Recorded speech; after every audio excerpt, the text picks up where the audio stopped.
Lecture, cours en miracle, chapitre 13, le monde non coupable. Si tu ne te sentais pas coupable, tu ne pourrais pas attaquer, car la condamnation est la racine de l'attaque.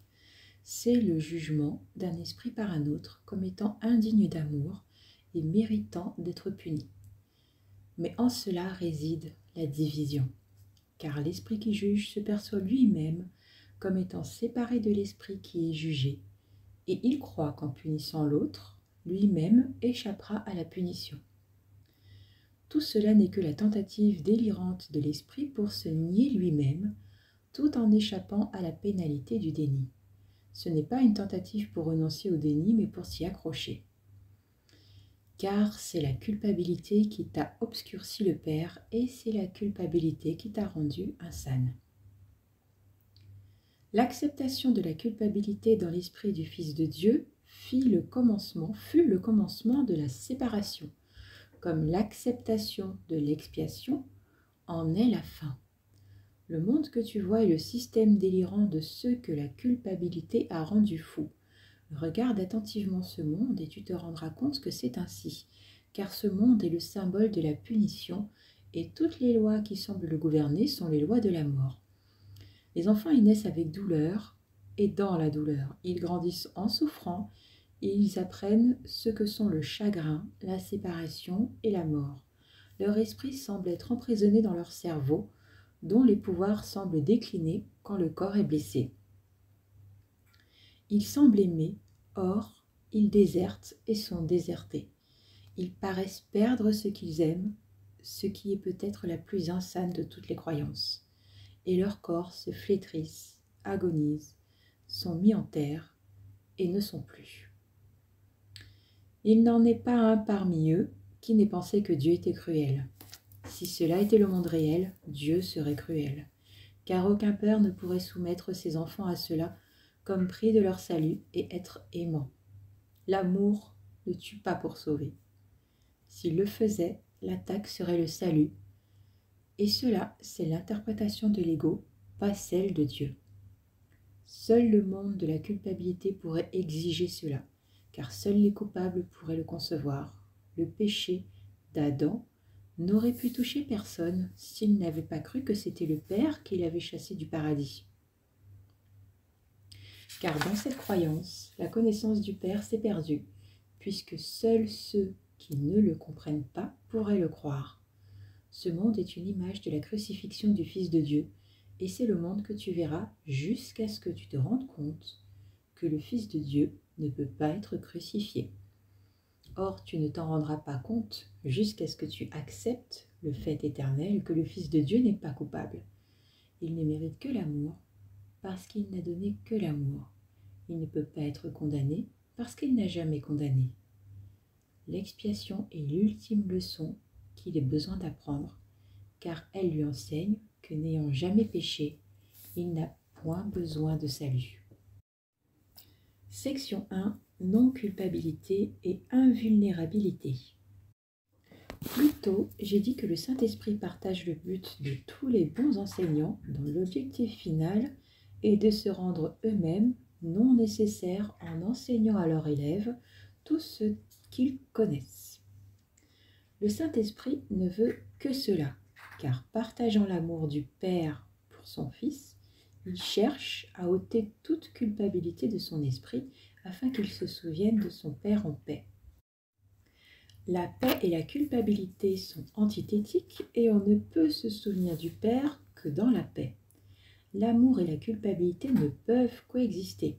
Accepter l'un, c'est nier l'autre. La culpabilité te cache la vue du Christ, car elle est le déni de l'irréprochabilité du Fils de Dieu. Dans le monde étrange que tu as fait, le Fils de Dieu a péché. Comment donc pourrais-tu le voir? En le rendant invisible, le monde du châtiment s'est élevé dans le noir nuage de culpabilité que tu as accepté, et tu y tiens. Car l'irréprochabilité du Christ est la preuve que l'ego n'a jamais été et ne pourra jamais être. Sans culpabilité, l'ego n'a pas de vie. Or, le Fils de Dieu est sans culpabilité.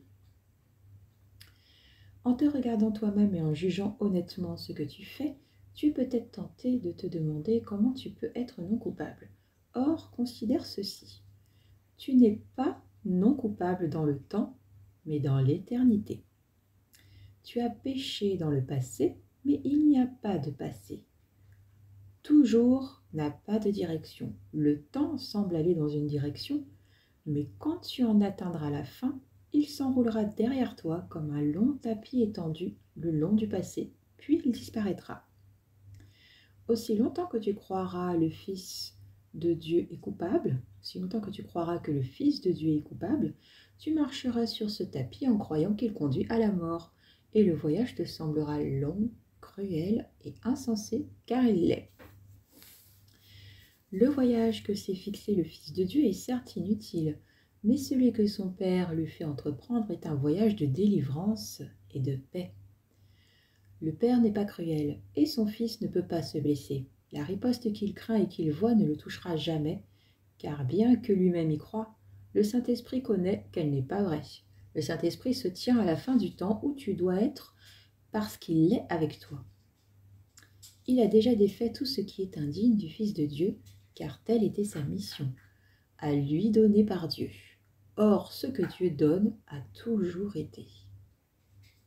Tu me verras en apprenant que le Fils de Dieu est non coupable. Il a toujours cherché sa non-culpabilité et il l'a trouvée, car chacun cherche à échapper de la prison qu'il a faite, et la voie permettant de trouver sa délivrance ne lui est pas niée. Étant en lui, il l'a trouvée. Quand il la trouve, n'est qu'une question de temps, et le temps n'est qu'une illusion. Car le Fils de Dieu est non coupable maintenant, et l'éclat de sa pureté brille dans l'Esprit de Dieu, à jamais intouché. Le Fils de Dieu sera toujours tel qu'il a été créé. Ni ton monde, et ne juge pas le Fils de Dieu, car son éternelle non-culpabilité est dans l'Esprit de son Père et le protège à jamais. Quand tu auras accepté l'expiation pour toi-même, tu te rendras compte qu'il n'y a pas de culpabilité dans le Fils de Dieu. Et c'est seulement en le voyant comme non coupable que tu peux comprendre son unité, car l'idée de culpabilité entraîne la croyance en la condamnation de l'un par l'autre et projette la séparation à la place de l'unité. Tu ne peux condamner que toi-même, et en le faisant, tu ne peux pas connaître que tu es le Fils de Dieu. Tu as nié la condition de son Maître, qui est sa parfaite irréprochabilité. Par amour il fut créé, et dans l'amour il demeure. Bonté et miséricorde l'ont toujours accompagné, car il a toujours étendu l'amour de son Père. En percevant les 5 compagnons qui cheminent avec toi, tu te rendras compte qu'il n'y a pas de voyage, mais seulement un éveil. Le Fils de Dieu, qui ne dort pas, a tenu promesse pour toi envers son Père. Il n'y a pas de route à parcourir, pas de temps à traverser, car Dieu n'attend pas son Fils dans le temps, étant à jamais indésireux d'être sans lui. Ainsi cela a toujours été. Laisse la sainteté du Fils de Dieu dissiper le nuage de culpabilité qui enténèbre ton esprit, et en acceptant sa pureté pour tienne, apprends de lui qu'elle est tienne. Tu es invulnérable parce que tu es non coupable. Tu ne peux t'accrocher au passé que par la culpabilité, car la culpabilité établit que tu seras puni pour ce que tu as fait. Ainsi, elle dépend d'un temps unidimensionnel qui va du passé vers le futur. Nul qui croit cela ne peut comprendre ce que toujours signifie, et c'est donc que la culpabilité doit te priver d'apprécier l'éternité. Tu es immortel parce que tu es éternel, et toujours doit être maintenant. La culpabilité est donc une façon de maintenir le passé et le futur dans ton esprit, afin d'assurer la continuité de l'ego. Car ce qui a été sera puni. La continuité de l'ego est garantie. Or, la garantie de ta continuité est de Dieu et non de l'ego. Et l'immortalité est l'opposé du temps, car le temps passe, tandis que l'immortalité est constante. Accepter l'expiation t'enseigne ce qu'est l'immortalité, car en acceptant ta non-culpabilité, tu apprends que le passé n'a jamais été et qu'ainsi il n'est pas besoin de futur et qu'il ne sera pas. Le futur dans le temps est toujours associé à la pénitence et seule la culpabilité pourrait induire le sentiment d'un besoin de pénitence. Accepter pour tienne la non-culpabilité du Fils de Dieu, c'est donc la façon dont Dieu te rappelle son Fils et ce qu'il est en vérité. Car Dieu n'a jamais condamné son Fils et étant non coupable, il est éternel. Tu ne peux pas dissiper la culpabilité en la rendant réelle, puis en l'expiant. Cela est le plan de l'ego qu'il t'offre au lieu de la dissiper. L'ego croit à l'expiation par l'attaque. S'étant pleinement engagé envers l'idée insane selon laquelle l'attaque est le salut. Et toi qui chéris la culpabilité, tu dois la croire aussi, car comment pourrais-tu tenir à ce que tu ne veux pas, si ce n'est en t'identifiant à l'ego? L'ego t'enseigne à t'attaquer toi-même parce que tu es coupable. Et cela doit augmenter la culpabilité, car la culpabilité est le résultat de l'attaque. Dans l'enseignement de l'ego, donc, il n'y a aucune évasion hors de la culpabilité, car l'attaque rend la culpabilité réelle.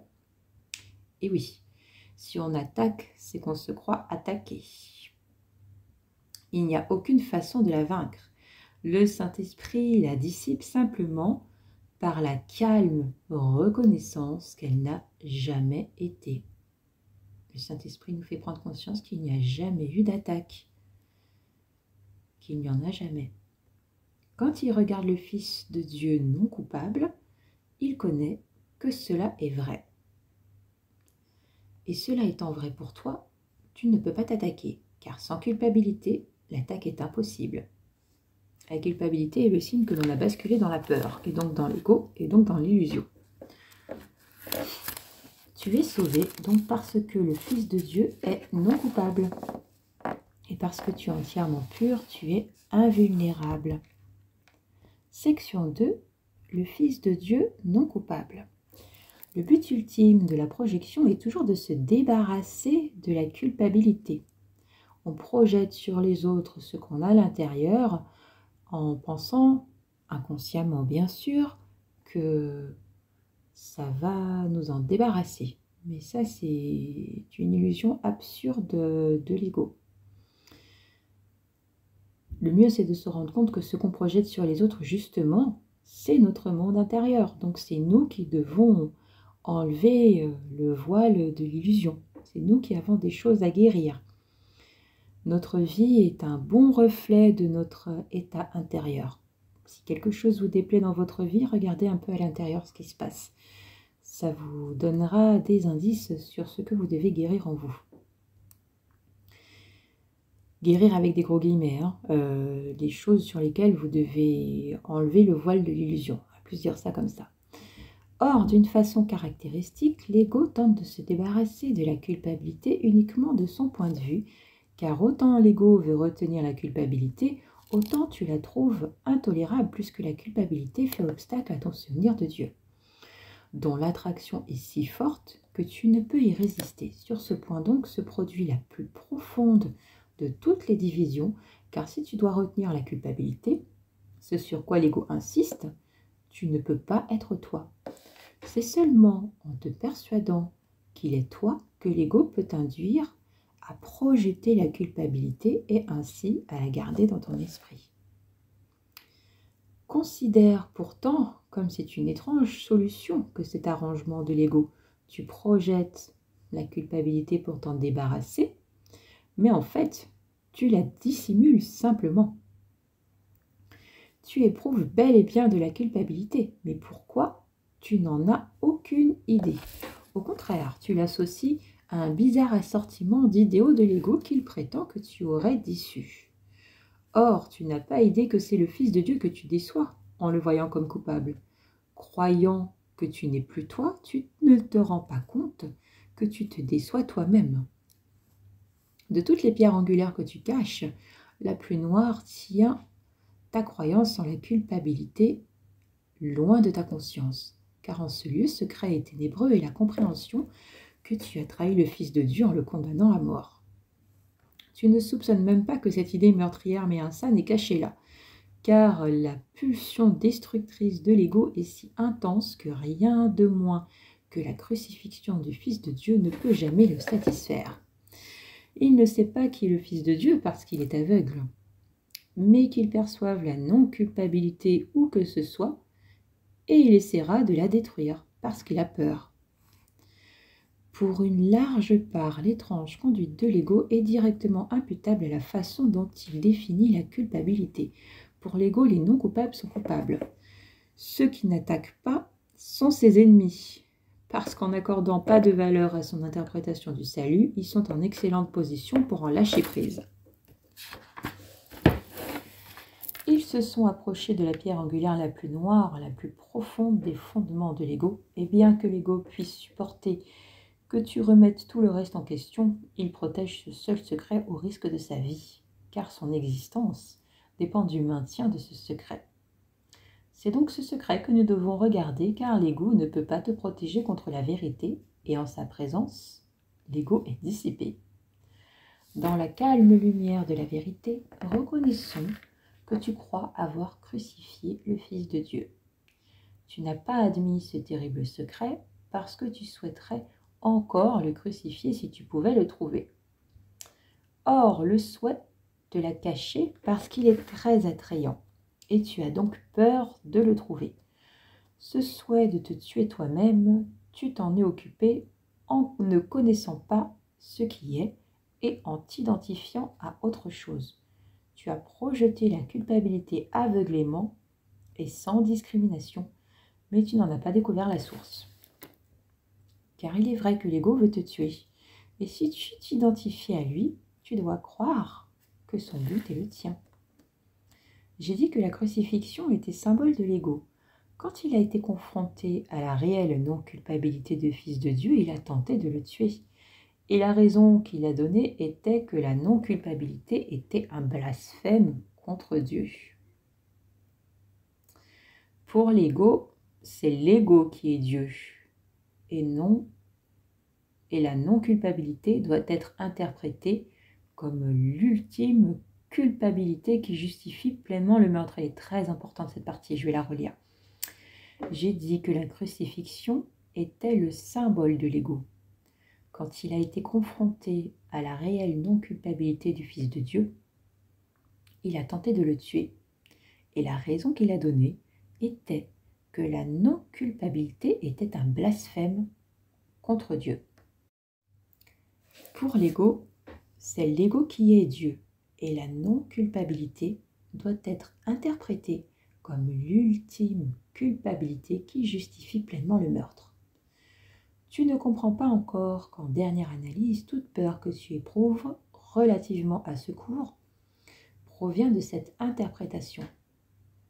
Mais si tu considères comment tu y réagis, tu seras de plus en plus convaincu que c'est ainsi. Ce cours a établi de façon explicite que son but, pour toi, est le bonheur et la paix. Or, tu en as peur. Il t'a été dit maintes et maintes fois qu'il te rendra libre, or tu réagis parfois comme s'il essayait de t'emprisonner. Tu le rejettes souvent plus volontiers que tu ne rejettes le système de pensée de l'ego. Dans une certaine mesure donc, tu dois croire qu'en n'apprenant pas le cours, tu te protèges. Et tu ne te rends pas compte que seule la non-culpabilité peut te protéger. L'expiation a toujours été interprétée comme la délivrance de la culpabilité, et cela est correct si elle est comprise. Or, même quand je l'interprète pour toi, il se peut que tu la rejettes et que tu ne l'acceptes pas pour toi-même. Peut-être as-tu reconnu la futilité de l'ego et de ce qu'il t'offre, mais bien que tu n'en veuilles pas, il se peut que tu ne regardes pas encore l'alternative avec joie. À la limite, tu as peur de la rédemption et tu crois qu'elle te tuera. Ne te méprends pas sur la profondeur de cette peur, car tu crois qu'en présence de la vérité, tu pourrais te retourner contre toi-même et te détruire. Petit enfant, il n'en est rien. Ton secret coupable n'est rien, et si tu veux bien l'amener à la lumière le dissipera. Et alors, aucun noir nuage ne restera plus entre toi et le souvenir de ton Père, car tu te souviendras de son Fils non coupable, qui n'est pas mort parce qu'il est immortel. Et tu verras que tu as été rédimé avec lui, et que tu n'as jamais été séparé de lui. Dans cette compréhension réside ton souvenir, car c'est la reconnaissance de l'amour sans peur. Il y a une grande joie dans le ciel à ton retour chez toi, et la joie sera tienne. Car le Fils rédimé de l'homme est le Fils non coupable de Dieu, et le reconnaître, lui, c'est ta rédemption. Section 3. La peur de la rédemption. Tu te demandes peut-être pourquoi il est tellement crucial que tu regardes ta haine afin d'en prendre la pleine mesure. Tu penses peut-être aussi qu'il serait assez facile pour le Saint-Esprit de te la montrer et de la dissiper sans que tu aies besoin de la faire monter à ta conscience. Or, il est encore un autre obstacle que tu as interposé entre toi-même et l'expiation. Nous avons dit que personne n'admettrait la peur s'il la reconnaissait. Or, dans ton état d'esprit désordonné, tu n'as pas peur de la peur. Tu ne l'aimes pas, mais ce n'est pas ton souhait d'attaquer qui t'effraie réellement. Tu n'es pas sérieusement perturbé par ton hostilité. Tu la gardes cachée parce que tu crains davantage ce qu'elle recouvre. Tu pourrais même regarder sans peur la plus noire des pierres angulaires de l'ego si tu ne croyais pas que, sans l'ego, tu trouverais au-dedans de toi quelque chose dont tu as plus peur encore. Tu n'as pas réellement peur de la crucifixion. Ta réelle peur, ta réelle terreur est la rédemption. Sous les fondements ténébreux de l'ego se trouve la mémoire de Dieu. Et c'est cela que tu as réellement peur, dont tu as réellement peur, car cette mémoire te rétablirait immédiatement à ta juste place. Et c'est cette place que tu as cherché à quitter. Ta peur de l'attaque n'est rien en comparaison de ta peur de l'amour.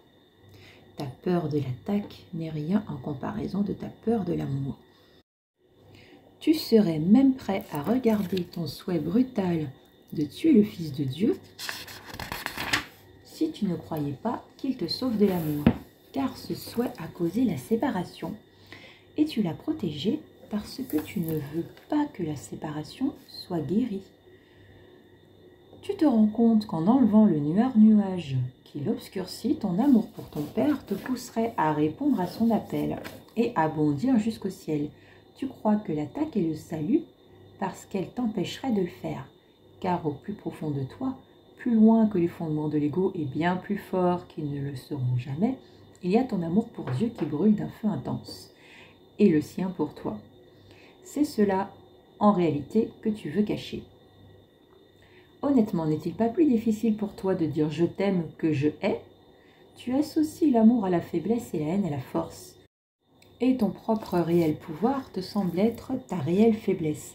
Car si tu entendais l'appel de l'amour, tu ne pourrais pas contrôler ta joie en lui répondant. Et le monde entier que tu pensais avoir fait s'évanouirait. Le Saint-Esprit semble donc attaquer ta forteresse, car tu voudrais forclore Dieu, et ce n'est pas sa volonté d'être exclu. Tu as battu tout ton système de croyances insanes parce que tu penses que tu serais impuissant en la présence de Dieu et tu voudrais te sauver de son amour parce que tu penses qu'il t'écraserait jusqu'à néant. Tu as peur qu'il t'emporte loin de toi-même et te fasse tout petit parce que tu crois que l'immensité réside dans le défi et que l'attaque est grandeur. Tu penses avoir fait un monde que Dieu voudrait détruire et qu'en l'aimant, ce que tu fais, tu rejetterais ce monde, ce que tu ferais. Par conséquent, tu as utilisé le monde pour couvrir ton amour, et plus tu t'enfonces dans la noirceur des fondements de l'ego, plus tu t'approches de l'amour qui est caché là, et c'est cela qui t'effraie. Plus tu t'enfonces dans la noirceur des fondements de l'ego, plus tu t'approches de l'amour qui est caché là, et c'est cela qui t'effraie. Tu peux accepter l'insanité parce que c'est toi qui l'as faite, mais tu ne peux pas accepter l'amour parce que ce n'est pas toi qui l'as fait. Tu préférerais être un esclave de la crucifixion qu'un fils de Dieu dans la rédemption. Ta mort individuelle te semble avoir plus de valeur que ton unité vivante, car ce qui t'est donné ne t'est pas aussi précieux que ce que tu as fait. Tu as plus peur de Dieu que de l'ego. Et l'amour ne peut entrer où il n'est pas le bienvenu. L'amour ne peut entrer où il n'est pas le bienvenu. Mais la haine le peut, car elle entre de sa propre volition sans se soucier de la tienne. Tu dois regarder tes illusions et ne pas les garder cachées, parce qu'elles ne reposent pas sur leur propre fondement. Dissimulées, elles paraissent fondées et semblent donc se soutenir elles-mêmes. Voilà l'illusion fondamentale sur laquelle les autres reposent. Car au-dessus d'elles, et dissimulées aussi longtemps qu'elles seront cachées, il y a l'esprit aimant qui pensait les avoir faites dans la colère. Car au-dessous d'elles, et dissimulées aussi longtemps qu'elles seront cachées, il y a l'esprit aimant qui pensait les avoir faites dans la colère. Et la douleur dans cet esprit est si apparente lorsqu'elle est découverte qu'il n'est pas possible de nier son besoin de guérison. Et tous les trucs et tous les jeux que tu lui offres ne peuvent le guérir, car là est la réelle crucifixion du Fils de Dieu. Et pourtant, il n'est pas crucifié. Là est à la fois sa douleur et sa guérison, car la vision du Saint-Esprit est miséricordieuse et son remède est rapide. Ne cache pas tes souffrances à sa vue, mais apporte-les lui avec joie. Dépose toute ta douleur devant son éternelle santé d'esprit et laisse-le te guérir. Ne laisse aucune trace de douleur cachée à sa lumière et cherche avec soin dans ton esprit toutes les pensées que tu pourrais craindre de découvrir, car il guérira chaque petite pensée que tu as gardée pour te blesser, la lavera de sa petitesse et la rendra à l'immensité de Dieu. Au-dessous de toute la grandiosité à laquelle tu tiens tant se trouve ton réel appel à l'aide, car tu appelles l'amour de ton Père comme ton Père t'appelle à lui. Dans ce lieu que tu as caché, ta seule volonté est de t'unir au Père en te souvenant de lui avec amour. Tu trouveras ce lieu de vérité en le voyant en tes frères, car bien qu'ils puissent se tromper eux-mêmes, ils languissent comme toi après la grandeur qui est en eux. En l'apercevant, tu l'accueilleras et elle sera tienne. Tu trouveras ce lieu de vérité en le voyant en tes frères, car bien qu'ils puissent se tromper eux-mêmes, ils languissent comme toi après la langueur, la grandeur qui est en eux. En l'apercevant, tu l'accueilleras et elle sera tienne. Très important. Car le Fils de Dieu a droit à la grandeur et il n'est pas une illusion qui puisse le satisfaire ni le sauver de ce qu'il est. Seul son amour est réel et seule sa réalité le contentera. Sauve-le de ses illusions pour être à même d'accepter l'immensité de ton Père dans la paix et la joie. Mais n'exempte personne de ton amour, sinon tu cacheras dans ton esprit un lieu de ténèbres où le Saint-Esprit n'est pas le bienvenu. N'exempte personne de ton amour, sinon tu cacheras dans ton esprit un lieu de ténèbres où le Saint-Esprit n'est pas le bienvenu. C'est très clair comme phrase. Ainsi tu t'exempteras toi-même de son pouvoir guérisseur, car en n'offrant pas un amour total, tu ne seras pas complètement guéri. La guérison doit être aussi complète que la peur, car là où il reste encore une trace de peur pour ternir sa bienvenue, l'amour ne peut entrer. C'est ou tout ou rien. Il faut choisir ce à quoi on veut croire, l'amour ou la peur, pas de demi-mesure. Toi qui préfères la séparation à la santé d'esprit, tu ne peux pas l'obtenir dans ton esprit juste. Tu étais en paix parce que tu demandes une faveur particulière. Et cette faveur, Dieu ne l'accordera point, car la requête lui était étrangère. Et tu ne pouvais pas demander cela d'un père qui aime véritablement son fils. Par conséquent, tu en as fait un père non aimant, exigeant de lui ce que seul un tel père pourrait donner. Et la paix du Fils de Dieu fut fracassée, car il ne comprenait plus son père. Il craignait ce qu'il avait fait, mais plus encore il craignait son père réel, ayant attaqué sa propre glorieuse égalité avec lui. Dans la paix, il n'avait besoin de rien et ne demandait rien. Dans la guerre, il exigea tout et ne trouva rien. Car comment la douceur de l'amour pouvait-elle répondre à ses exigences, si ce n'est en s'en allant en paix pour retourner vers le Père? Si le Fils ne souhaitait pas demeurer en paix, il ne pouvait pas demeurer du tout, car un esprit enténébré ne peut pas vivre dans la lumière et doit chercher un lieu de ténèbres où qu'il puisse croire qu'il est là où il n'est pas. Dieu n'a pas permis que cela arrive. Or, tu exigeais que cela arrive, et tu as donc cru qu'il en était ainsi.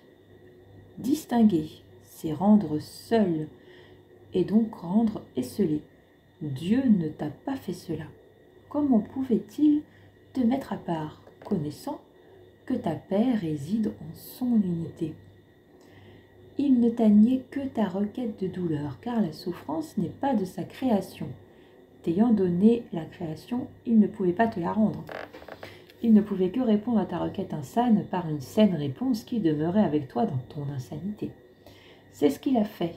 Nul ne peut faire autrement qu'abandonner l'insanité qui entend sa réponse, car sa réponse est le seul point de référence au-delà des illusions, d'où tu peux regarder en arrière et voir qu'elles sont insanes. Mais cherche ce lieu et tu le trouveras, car l'amour est en toi et t'y conduira. Section 4. La fonction du temps. Et maintenant, la raison pour laquelle tu as peur de ce cours devrait être apparente, car c'est un cours sur l'amour, parce qu'il parle de toi. Il t'a été dit que ta fonction dans ce monde est de guérir et que ta fonction au ciel est de créer. L'ego enseigne que ta fonction sur terre est de détruire et que tu n'as aucune fonction au ciel. Il voudrait ainsi te détruire ici et t'enterrer ici, en ne te laissant pour héritage que la poussière dont il pense que tu as été fait. Aussi longtemps qu'il est raisonnablement satisfait de toi, pour autant qu'il raisonne, il t'offre l'oubli. Lorsqu'il devient ouvertement sauvage, il t'offre l'enfer. Or, ni l'oubli ni l'enfer ne sont aussi inacceptables pour toi que le ciel. Ta définition du ciel, c'est l'enfer et l'oubli, et tu penses que le ciel réel est la plus grande menace que tu pourrais éprouver. Car l'enfer et l'oubli sont des idées que tu as inventées et tu es résolu à en démontrer la réalité pour établir la tienne. Si leur réalité est mise en question, tu crois que la tienne l'est aussi. Car tu crois que l'attaque est ta réalité et que la destruction est la preuve finale que tu avais raison. Dans les circonstances, ne serait-il pas plus désirable d'avoir eu tort, même indépendamment du fait que tu avais tort? Bien qu'il soit peut-être possible de soutenir que la mort suggère qu'il y avait vie, personne ne saurait prétendre qu'elle prouve qu'il y a vie. Même la vie passée que la mort pourrait indiquer n'aurait pu être que futile, s'il fallait qu'elle en vienne à cela, et qu'elle en ait même besoin pour éprouver qu'elle était. Tu mets le ciel en question, mais tu ne mets pas cela en question. Or, tu pourrais guérir et être guéri si tu le mettais en question. Et même si tu ne connais pas le ciel, ne pourrait-il pas être plus désirable que la mort? Tu as été aussi sélectif dans tes mises en question que dans tes perceptions. Un esprit ouvert est plus honnête que cela. L'ego a une étrange notion du temps. Et c'est par cette notion que pourrait bien commencer ta mise en question. L'ego investit lourdement dans le passé et il croit en définitive que le passé est le seul aspect du temps qui soit signifiant. Souviens-toi que s'il insiste tant sur la culpabilité, c'est parce que cela lui permet d'assurer sa continuité en rendant le futur semblable au passé et en évitant ainsi le présent. Dans l'idée de payer pour le passé dans le passé devient le déterminant du futur, ce qui les rend continus sans un présent intervenant. Car l'ego ne considère le présent que comme une brève transition vers le futur durant laquelle il porte le passé au futur, en interprétant le présent au regard du passé. Maintenant ne signifie rien pour l'ego. Le présent lui rappelle simplement les blessures du passé. Je vous conseille Eckhart Tolle, le moment présent. Maintenant ne signifie rien pour l'ego. Le présent lui rappelle simplement les blessures du passé et il réagit au présent comme si c'était le passé. L'ego ne peut pas tolérer la délivrance du passé, et bien que le passé soit révolu, il essaye d'en préserver l'image en réagissant comme s'il était présent. Il te dicte tes réactions à ceux que tu rencontres dans le présent en prenant le passé comme point de référence, ce qui obscurcit leur réalité présente. Et oui, si on se sert toujours du passé comme point de référence pour ce qui se passe dans notre vie actuellement, forcément les données sont pipées. Il faut être dans l'instant présent pour ne pas faire d'interprétations hasardeuses, même si on croit ces interprétations justes. Ce ne sont que des interprétations basées sur des expériences passées. Il faut mieux rester dans le présent pour avoir une vision claire de la situation. En fait, si tu suis les diktats de l'ego, tu réagiras à ton frère comme s'il était quelqu'un d'autre, et cela t'empêchera sûrement de le reconnaître tel qu'il est. Et tu recevras de lui des messages venant de ton propre passé, et oui, de nos propres interprétations. Interprétation de l'ego, parce qu'en le rendant réel dans le présent, tu t'interdis d'en lâcher prise. Ainsi, tu te nies à toi-même le message de délivrance que chacun de tes frères t'offre maintenant. Ces figures d'ombre du passé sont précisément ce à quoi tu dois échapper. Elles ne sont pas réelles et elles n'ont pas de prise sur toi à moins que tu ne les apportes avec toi. Très important, ces figures d'ombre du passé sont précisément ce à quoi tu dois échapper. Elles ne sont pas réelles et elles n'ont pas de prise sur toi à moins que tu ne les apportes avec toi. C'est valable pour toutes les expériences passées.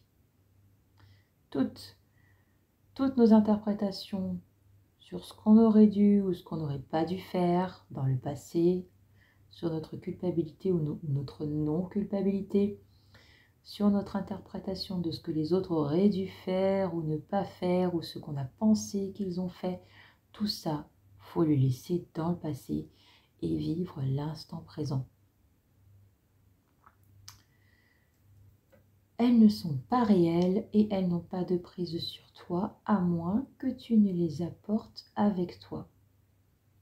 Elles portent les taches de douleur dans ton esprit, te dictant d'attaquer dans le présent en ripostant à un passé qui n'est plus. Et oui, c'est faire revivre encore et encore le passé. Ça empêche d'avancer, de rester dans le passé. Et cette décision est promesse de douleur future, à moins d'apprendre que la douleur passée est une illusion.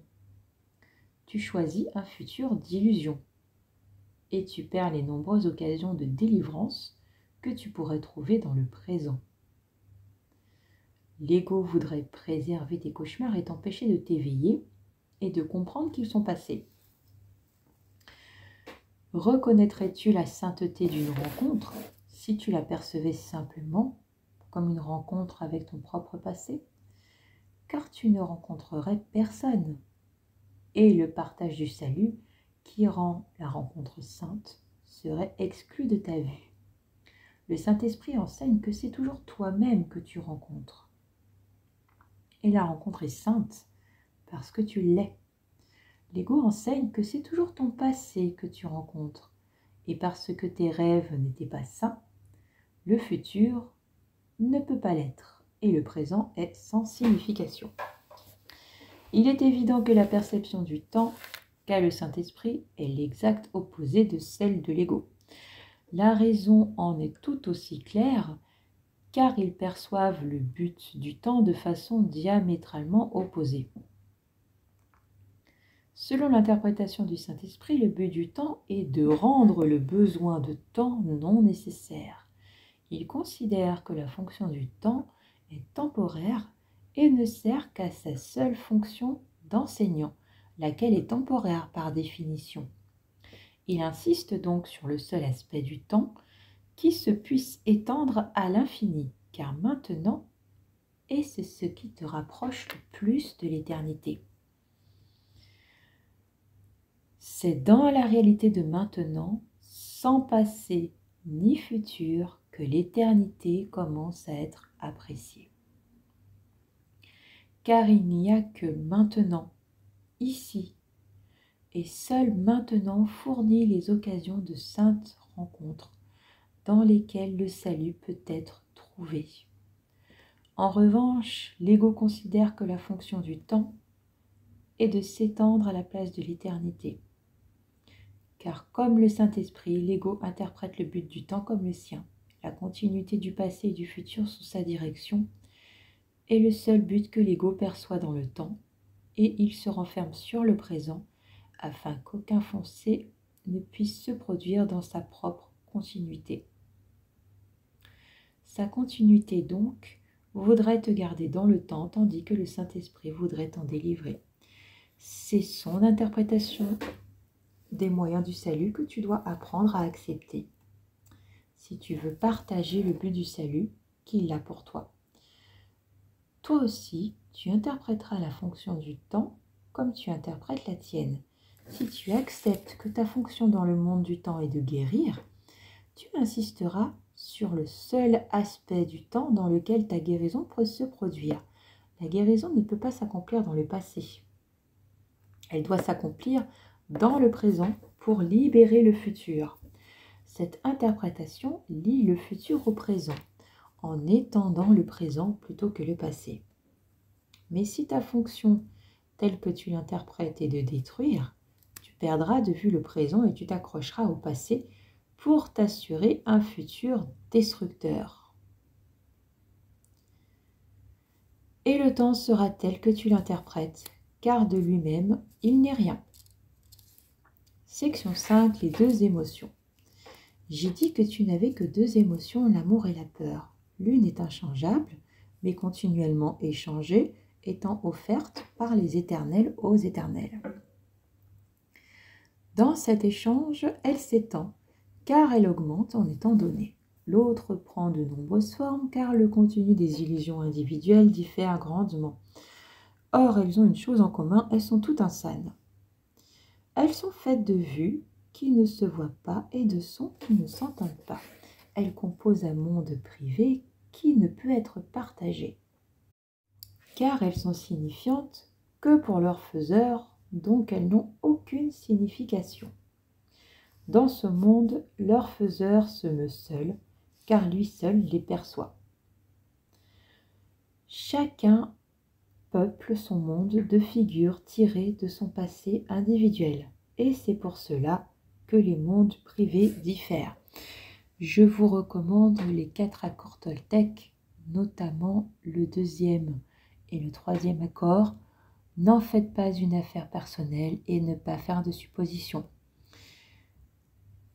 Je vous recommande l'écoute ou la lecture de ces 2 accords et ce passage-là du courant miracle vous paraîtra encore plus clair.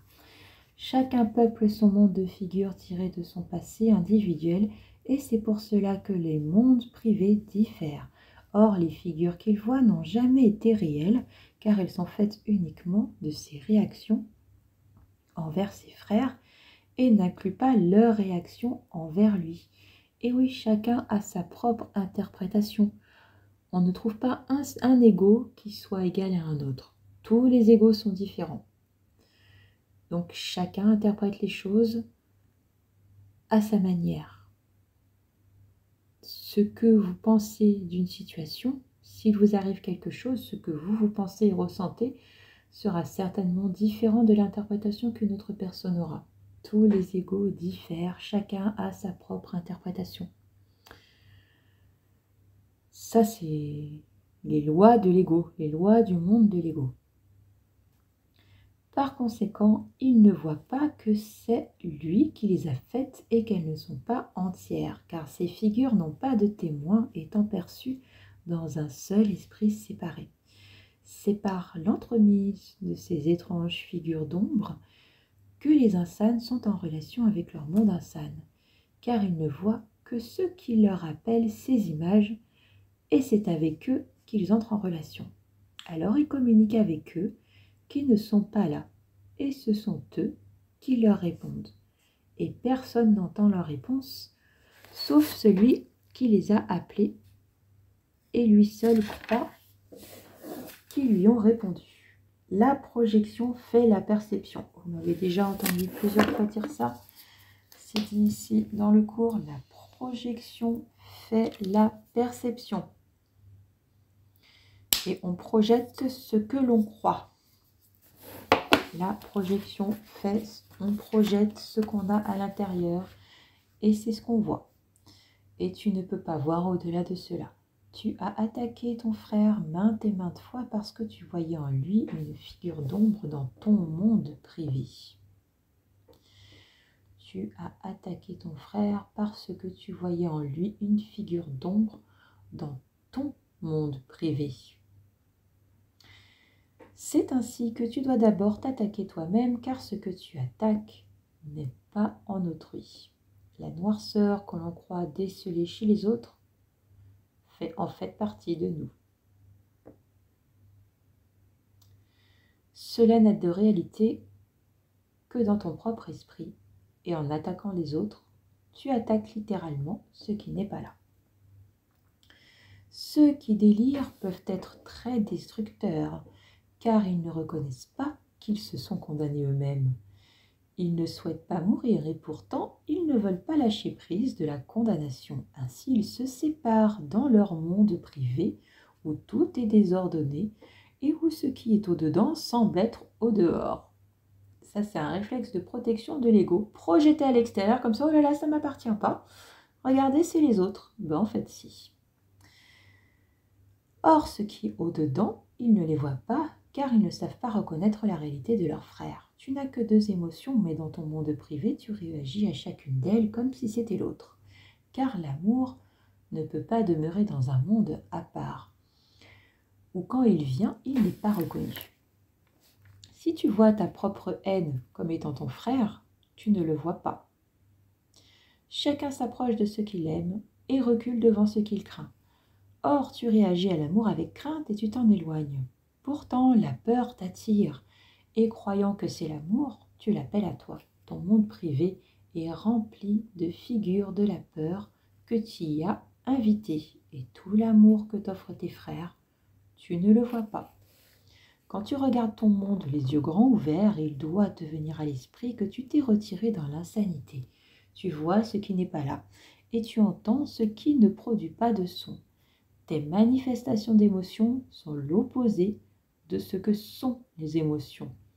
Tu ne communiques avec personne et tu es aussi isolé de la réalité que si tu étais seul dans tout l'univers. Dans la folie, tu passes complètement sur la réalité et tu ne vois pas ton propre esprit divisé partout où tu regardes. Dieu t'appelle et tu n'entends pas, car tu te préoccupes de ta propre voix. Et la vision du Christ est hors de ta vue, car tu ne regardes que toi. Petit enfant, comment voudrais-tu offrir cela à ton Père? Car si tu l'offres à toi-même, tu l'offres à lui. Et il ne le rendra pas, car cela est indigne de toi, parce que c'est indigne de lui. Or, il voudrait t'en délivrer et te rendre libre. Sa saine réponse te dit que ce que tu t'es offert n'est pas vrai, mais son offrande pour toi n'a jamais changé. Toi qui ne sais pas ce que tu fais, tu peux apprendre ce qu'est l'insanité et regarder au-delà. Il t'est donné d'apprendre comment nier l'insanité et sortir en paix de ton monde privé. Tu verras tout ce que tu as nié en tes frères pour l'avoir nié en toi-même. Car tu les aimeras et en t'approchant d'eux, tu les attireras vers toi, les percevant comme des témoins de la réalité que tu partages avec Dieu. Je suis avec eux comme je suis avec toi, et nous les tirerons de leur monde privé, car de même que nous sommes unis, de même nous voudrions nous unir à eux. Le Père nous accueille tous dans la joie, et c'est la joie que nous devrions lui offrir, car chaque fils de Dieu est à toi donné, à qui Dieu s'est donné lui-même. Et c'est Dieu que tu dois leur offrir pour reconnaître le don qu'il t'a fait. La vision dépend de la lumière. Tu ne peux pas voir dans les ténèbres. Or, dans les ténèbres, dans le monde privé du sommeil, tu vois en rêve, bien que tes yeux soient fermés. Et c'est là que ce que tu vois, tu l'as fait. Mais lâche prise des ténèbres, et tout ce que tu as fait, tu ne le verras plus, car la vue de cela dépend du déni de la vision. Or, il ne s'ensuit pas qu'en niant la vision, tu ne puisses pas voir. Mais c'est ce que fait le déni, car par lui, tu acceptes l'insanité, croyant que tu peux faire un monde privé et gouverner ta propre perception. Or, pour cela, la lumière doit être exclue. Les rêves disparaissent quand la lumière est venue et que tu peux voir. Ne cherche pas la vision par tes yeux, car tu as fait ta façon de voir afin de voir dans les ténèbres, et en cela tu es trompé. Au-delà de ces ténèbres, et pourtant toujours en toi, se trouve la vision du Christ, qui regarde tout dans la lumière. Ta vision vient de la peur comme la sienne de l'amour, et il voit pour toi, étant ton témoin du monde réel. Il est la manifestation du Saint-Esprit, contemplant toujours le monde réel, appelant ses témoins et les attirant vers toi. Il aime ce qu'il voit en toi et il voudrait l'étendre. Et il ne retournera pas au Père avant d'avoir étendu ta perception jusqu'à lui. Et là, de perception, il n'y en a plus, car il t'a retourné au Père avec lui. Tu n'as que deux émotions, or tu as fait l'une et l'autre t'a été donnée. Chacune est une façon de voir et des mondes différents surgissent de ces vues différentes. Vois par la vision qui t'est donnée, car par la vision du Christ, il se contemple lui-même. Et voyant ce qu'il est, il connaît son Père. Par-delà des rêves les plus noirs, il voit en toi le Fils non coupable de Dieu, resplendissant dans un parfait rayonnement que tes rêves ne pâlissent pas. Et cela, tu le verras en regardant avec lui, car sa vision est le don d'amour qu'il te fait, à lui donné par le Père pour toi. Le Saint-Esprit est la lumière dans laquelle le Christ se tient révélé. Tous ceux qui voudraient le contempler peuvent le voir, car ils ont demandé la lumière. Tous ceux qui voudraient le contempler peuvent le voir, car ils ont demandé la lumière. Il faut la demander. Et ce n'est pas non plus lui seul qu'ils verront, car il n'est pas plus seul qu'ils ne le sont. Parce qu'ils ont vu le Fils, ils se sont élevés en lui jusqu'au Père, et tout cela, ils le comprendront parce qu'ils ont regardé au-dedans et vu au-delà des ténèbres le Christ en eux et l'ont reconnu. Dans sa saine vision, ils se sont regardés eux-mêmes avec amour et ils se sont vus tels que les Saint-Esprit le voient. Et avec cette vision de la vérité en eux est venue toute la beauté du monde pour luire sur eux. Section 6. Trouver le présent. Percevoir véritablement, c'est prendre conscience de toute la réalité en prenant conscience de la tienne.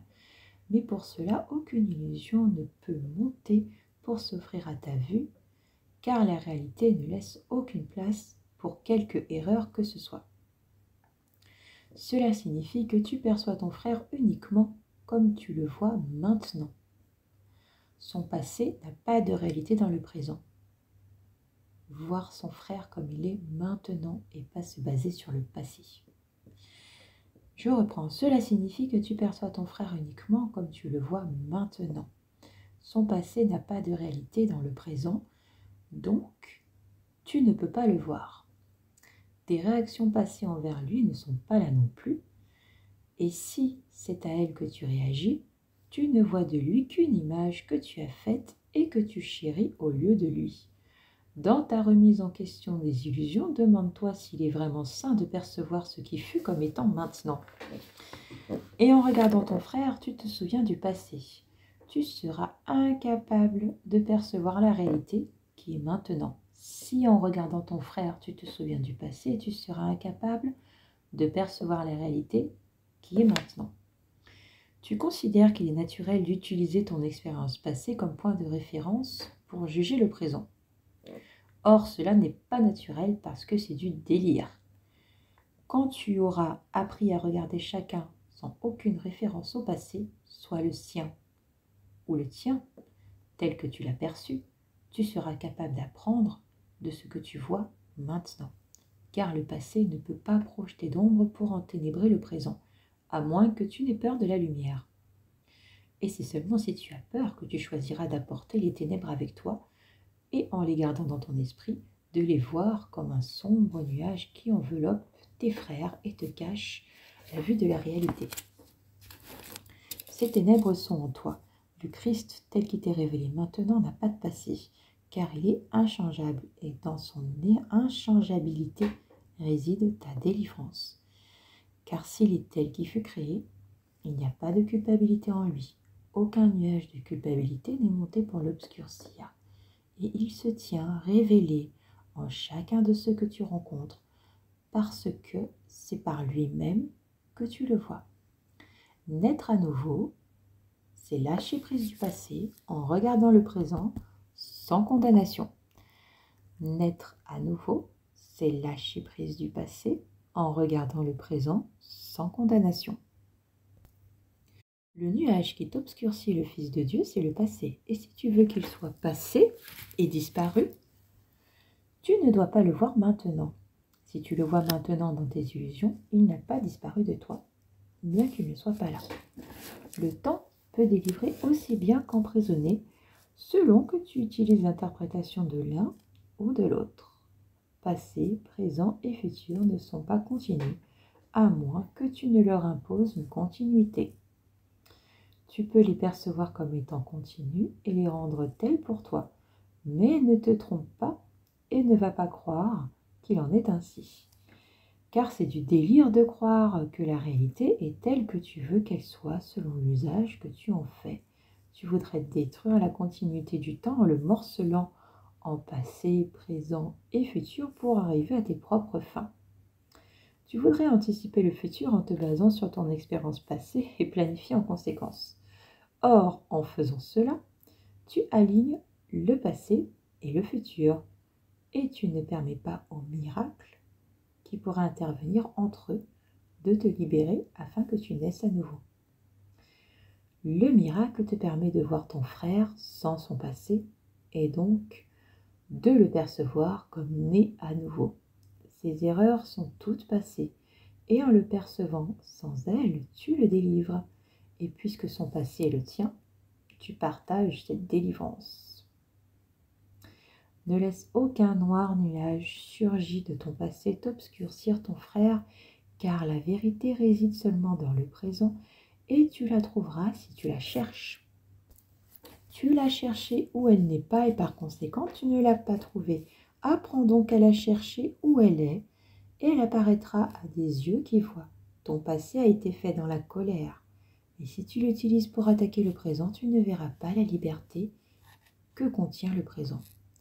Le jugement et la condamnation sont derrière toi. À moins que tu ne les apportes avec toi, tu verras que tu en es libre. Regarde le présent avec amour, car il contient les seules choses qui soient vraies à jamais. Toute guérison réside en lui parce que sa continuité est réelle.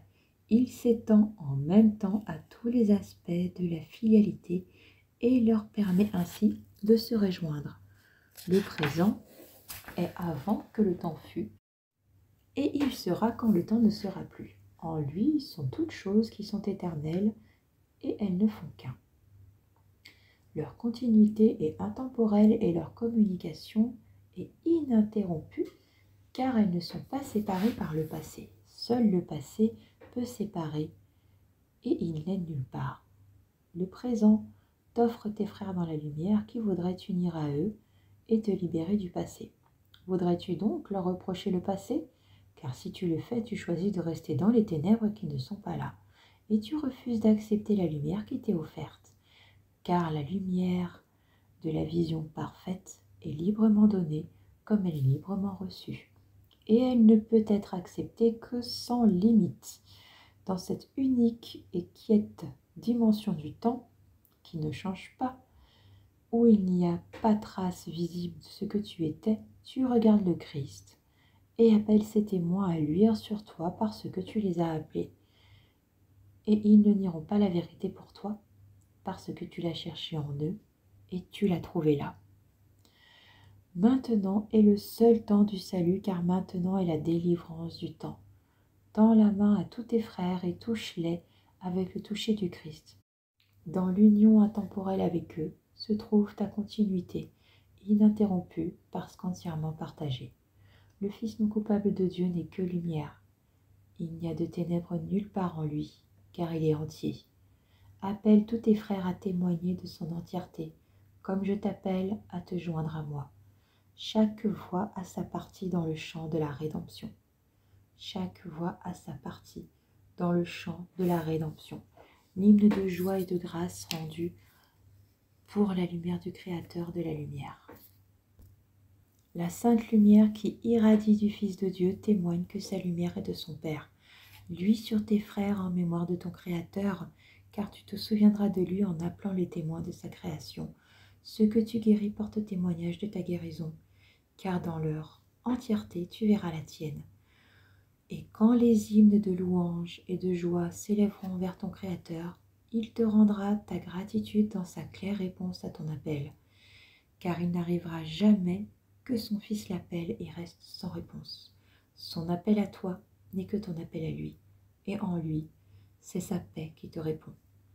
Enfant de lumière, tu ne connais pas que la lumière est en toi, or tu la trouveras par ses témoins, car ils rendront la lumière que tu leur as donnée.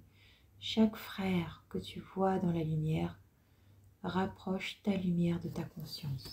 L'amour conduit toujours à l'amour. Les malades qui demandent l'amour en sont reconnaissants, et dans leur joie, ils luisent d'une sainte gratitude. Et cela, il te l'offre à toi, qui leur a donné la joie. Ils sont tes guides vers la joie, car l'ayant reçue de toi, ils voudraient la garder. Tu les as établis comme guides vers la paix, car tu l'as rendue manifeste en eux. Et quand tu la vois, sa beauté te rappelle chez toi. Il est une lumière que ce monde ne peut donner. Or, tu peux la donner, comme elle t'a été donnée. Et quand tu la donnes, elle irradie pour t'appeler hors du monde en la suivant. Car cette lumière t'attirera comme rien en ce monde ne peut le faire. Et tu mettras ce monde de côté pour en trouver un autre.